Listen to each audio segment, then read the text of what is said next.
안녕하세요. 방구석 목사입니다. 오늘은 성경과 인민민주주의라는 주제로 이야기를 하고자 합니다. 우리나라의 역사는 늘 분열의 역사였습니다.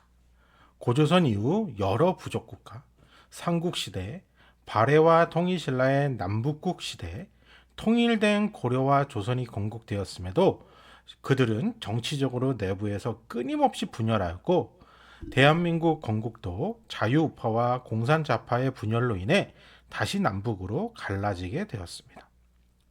대한민국은 다행히도 자유민주주의를 채택함으로 인해서 수많은 자유와 번영을 누리는 국가가 되었지만 저 북한은 인민민주주의를 택한 것 때문에 자유가 없이 헐벗고 안타까운 삶을 살게 되었습니다. 이렇게 명확히 체제 우열이 분명해진 시점에서 우리나라 사람들 중에 인민민주주의를 주장하고 싶은 세력이 있는 것 같습니다. 저번에 영상에서는 자유의 가치가 성경의 근거됨을 설명드렸는데 인민민주주의 역시 성경에 근거한 것인지 우리는 살펴봐야 합니다. 그래서 이번에는 인민민주주의가 성경에 합당한 체제인지 살펴보도록 하겠습니다. 자유민주주의는 법치에 근거한 시스템에 의한 대의민주주의를 따르고 있다면 인민민주주의는 법치에 근거했다기보단 대중에 의한 인민재판 형식을 따르고 있습니다. 하지만 인민재판의 형식이 현실상 불가능한 것은 모든 국민의 뜻을 한시에 물을 수도 없고 알 수도 없습니다. 그러면 인민을 대표할 인물이 그 역할을 대신해야 되는데 법과 시스템이 아닌 선정과 선동으로 그 대표를 선출하게 됩니다. 물론 우리의 선거도 선정과 선동이 없다고 할 수는 없지만 그 선정과 선동 이후 당선이 돼도 차후에 법적으로 문제가 많다는 것이 발견되게 되면 재판을 통해 당선이 취소가 가능하게 됩니다. 하지만 인민민주주의는 거대한 정치 세력의 선정과 선동으로 이미 지도자가 결정 나눠 선거하므로 법에 의한 제재나 시스템에 의한 선거는 불가능하게 됩니다. 그러므로 반드시 인민민주주의를 하겠다는 것은 독재의 형식을 띌 수밖에 없습니다. 그래서 정치 싸움에서 패한 세력들은 철저히 숙청당할 수밖에 없는 것입니다.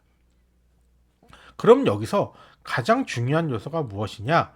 바로 선정과 선동으로 가짜 민주주의를 띠고 있다는 것입니다. 그러면 선정과 선동의 장면이 성경 어디에 나와 있을까요? 바로 예수님의 재판의 과정에서 찾아볼 수 있습니다. 복음서들에는 예수님의 재판의 과정들을 기록해 놓았습니다. 그 내용들을 살펴보면 대제사장들과 백성들의 장로들이 예수님을 죽이려고 모의하고 그를 빌라도에게 넘겨버립니다. 빌라도는 예수님을 재판하고 질문도 하였지만 예수님의 죄를 찾을 수 없었습니다. 그래서 그때 당시 명절이 되면 총독이 무리의 청원대로 제수한 사람을 놓아주는 전례가 있어서 빌라도는 이 명분 삼아 예수님을 풀어주길 원했습니다. 그래서 빌라도 총독은 무리 중에 바라라는 유명한 제수와 예수님 중에 누구를 놓아주길 원하느냐고 청중에게 물었습니다. 그러자 마태복음 27장 20절에 이렇게 기록되었습니다.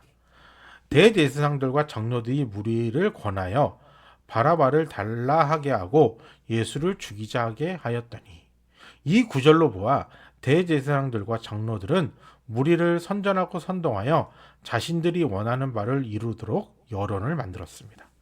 그러자 다시금 빌라도가 둘 중에 누구를 너에게 놓아주기를 원하느냐 물으니 청중들이 바라라고 대답을 하게 됩니다.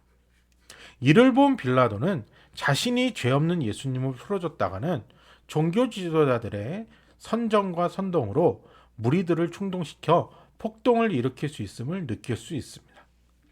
그 내용이 마태복음 27장 24절에 나와 있습니다. 빌라도가 아무 성과도 없이 도리어 밀란을 나려는 것을 보고 물을 가져다가 무리 앞에서 손을 씻으며 이르되, 이 사람의 피에 대해서 나는 무죄하니 너희가 당하라. 이렇게 기록되었습니다. 이게 인민민주주의의 무서움입니다.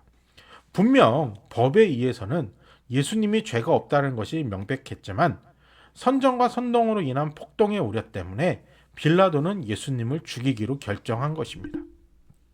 이를 볼 때 과연 성경은 인민민주주의를 인정할 수 있을까요? 특히 우리나라는 선정과 선동에 약한 국민입니다. 그래서 어느 정치 세력이나 거짓 선정과 선동을 합니다. 왜냐하면 선거에 이겨야 권력을 쟁취할 수 있기 때문에 그렇습니다. 하지만 그 거짓된 정보와 선동으로 당선되었다면 그것을 제지할 법과 시스템이 반드시 존재해야 합니다. 하지만 인민민주주의는 그 시스템을 인정하지 않습니다. 그리고 그 잣대를 승리자의 입맛대로 적용해 버립니다. 이것이 흔히 말해 내노남불 아니겠습니까? 내노남불을 창피한 줄 모르고 하는 정치인들의 특징이 무엇이겠습니까? 바로 그들이 정치를 배울 때 자유민주주의와 법치주의의 개념보단 거짓 선정과 선동을 해서라도 무조건 당선만 되면 되는 인민민주주의의 사상을 배웠기 때문에 그렇지 않겠습니까? 우리는 인민민주주의를 경계하고 배척해야 합니다. 인민민주주의는 자유와 다양성을 배척하고 승리자의 독재로 이 세상을 이끌려고 하기 때문에 그렇습니다. 만약 우리나라에 그러한 사상을 인정하거나 따르는 정당이 있다면 그 정당은 선거에 당선되지 않도록 해야 할 것입니다. 감사합니다.